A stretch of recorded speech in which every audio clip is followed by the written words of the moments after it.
బాసర క్షేత్రాన్ని వేదవ్యాసుడు ప్రతిష్ఠించినట్లు ఇక్కడ స్థల పురాణం చెబుతుంది. వేదవ్యాసుడు కురుక్షేత్ర యుద్ధానంతరం మానసిక సందిగ్ధంలో పడిపోయాడు. శాంతి కోసం కుమారుడైన శుకుని మరియు అతని మిగతా ఋషులతో కలిసి తీర్థయాత్రలకు బయలుదేరాడు.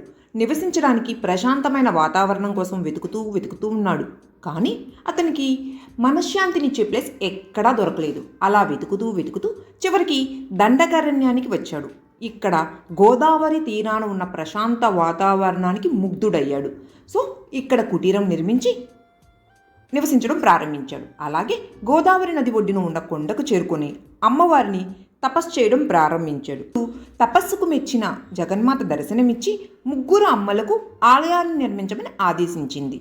అప్పుడు వ్యాసుడు స్నానం చేసి గోదావరి నదిలో నుంచి 3 గుప్పిళ్ళ ఇసుకను తెచ్చి 3 ప్లేసుల్లో ఉంచాడు. అద్భుతంగా ఆ 3 ఇసుక దిబ్బలు 3 దేవతా విగ్రహాలుగా మారాయి. వీటిని సరస్వతి, లక్ష్మి మరియు కాళీ ఆలయాలను పిలుస్తారు. ఈ 3 విగ్రహాలను స్వయంగా వేదవ్యాసుడే ఇక్కడ ప్రతిష్ఠించాడు. కాబట్టి ఇక్కడ అమ్మవారిని జ్ఞాన సరస్వతి అని పిలుస్తారు. వేదవ్యాసుడు ఇక్కడ కొంతకాలం నివసించాడు కనుక అప్పటి నుండి ఈ ఊరు వ్యాసపురి, వ్యాసర అని పిలువబడింది. కానీ ఇక్కడ మహారాష్ట్ర ప్రజలు ప్రభావం ఎక్కువ ఉండడం వల్ల అది తర్వాత బాసరగా నామాంతరం చెందింది. ఇక్కడ వ్యాస నిర్మితమైన ఇసుక విగ్రహాలకు పసుపు పూసి అలంకరించి పూజలు నిర్వహిస్తారు. ఈ పసుపును కొంచెం తిన్నా సరే అత్యంత విజ్ఞానం లభిస్తుందని గాఢంగా నమ్ముతారు.